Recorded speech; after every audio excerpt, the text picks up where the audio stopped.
strange. I haven't done a little weekly live workshop for a very long time, and I just thought I want to bring it back. So here I am. I'm gonna try and make this a weekly thing. I did ask you what time you wanted this.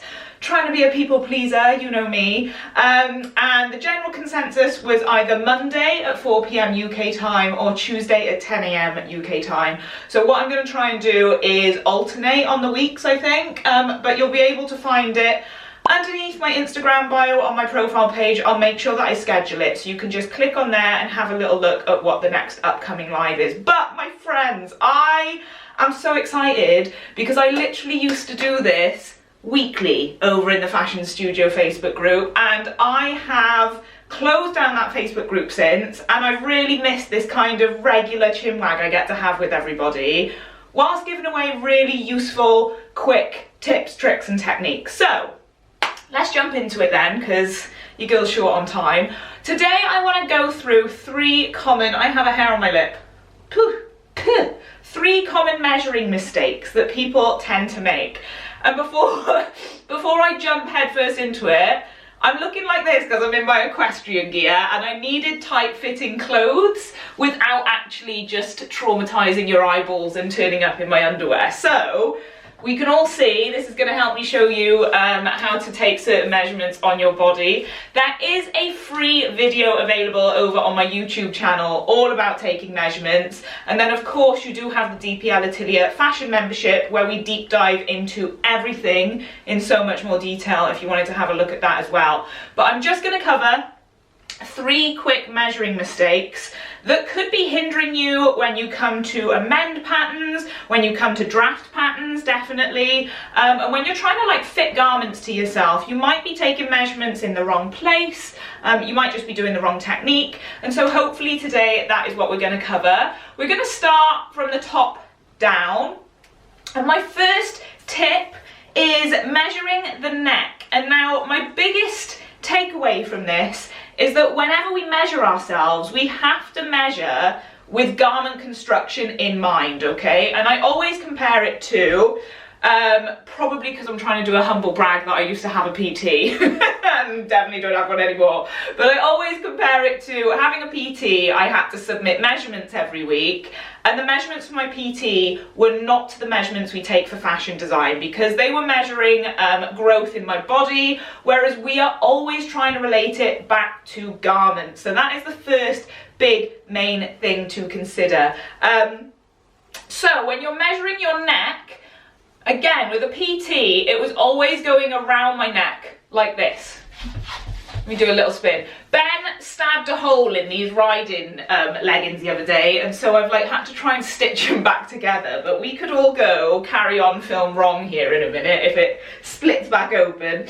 But when you're measuring around your neck, it's not measuring like this, okay? Let me shuffle a bit closer so you can see me. It's not measuring like this. We have to give consideration to it being a garment. And so the first common measuring mistake is that people take this as their neck measurement. Now, unless you're doing a polo top or where the neckline is gonna finish by here, you can see why this would be incorrect. We actually want to take it in a relatively soft V shape and relate it to that of a neckline of a garment. We don't want to be pulling tight. We certainly don't want to be seeing any kind of wrinkles or tension around the neck.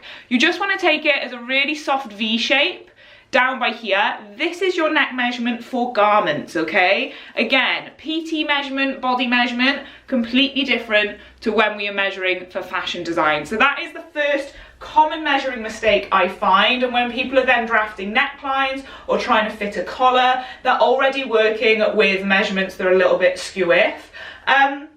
Moving down then, the second measurement, and this is probably one of the biggest ones I see, is your shoulder measurement.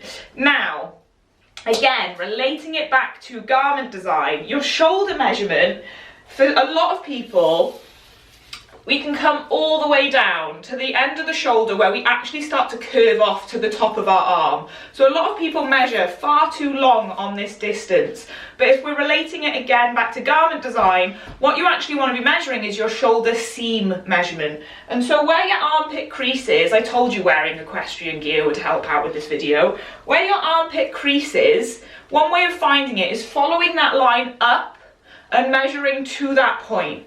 Another way you might be able to feel it, if your body does have this, is you might be able to feel your collarbone or the end of your shoulder point. But if you can't feel that, then the crease where your armpit is, just follow that up vertically and measure that distance. So you're not overshooting the measurement to the top of your arm. And I understand when you're measuring yourself, this can be a little tricky. So always try to recruit a friend, or at least do it in front of a mirror, and then let me come in again. And so it would be here, where my finger is, not here. It would be up to this point. That is your shoulder measurement. So just make sure that you are not overshooting that. That's a really, really common measuring mistake that I see.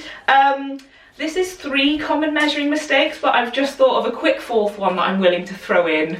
You're welcome.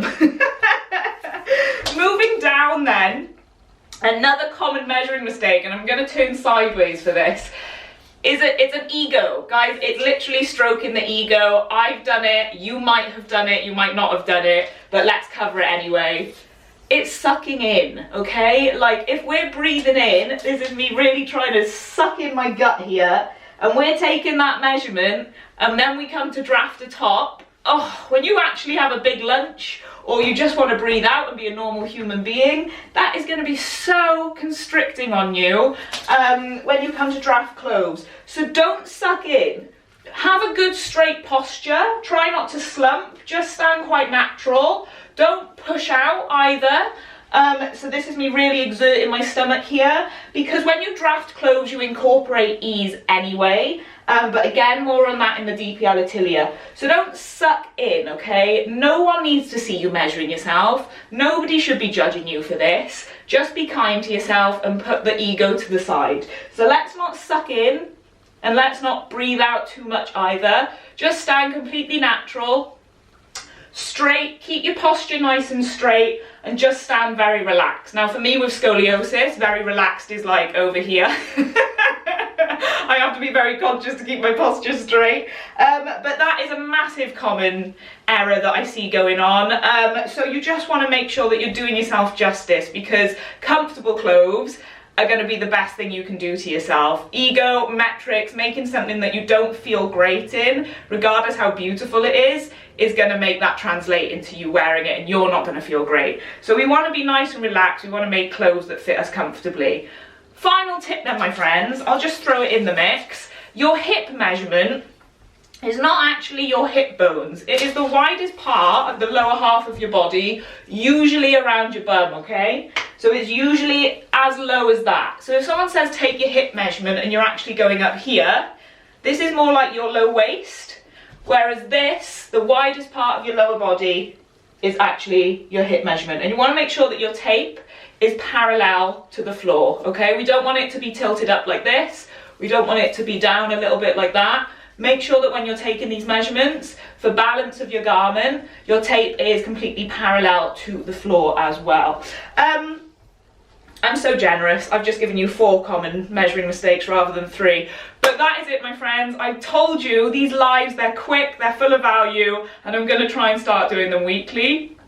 So if you want to see a certain topic, I wrote down a long list the other day, so I've got these for so many weeks to come. But if you would like me to cover a certain topic, then of course let me know in the comments. You can also sign up to my newsletter, to my email list, and you'll get a weekly free workshop directly to your inbox, okay? No strings attached, just a load of free content. It just helps me to organize it in one place, and every single week you'll be able to get that as well. So I really hope that you enjoyed this quickfire workshop. I'm so thrilled to be back, even though this is a completely different format on Instagram, and I hope that those measuring mistakes have helped you just to look out for on what to avoid and just to help you measure and draft up for your future garments. But thank you for joining me on this Tuesday morning. Next one, my friends, I think I'm going to try Monday 4 p.m. and then we'll just figure out what works best for both of us, and I'll try and alternate it. But I will catch you on the flip side. Have a lovely, lovely rest of your week, and I will see you soon. Bye.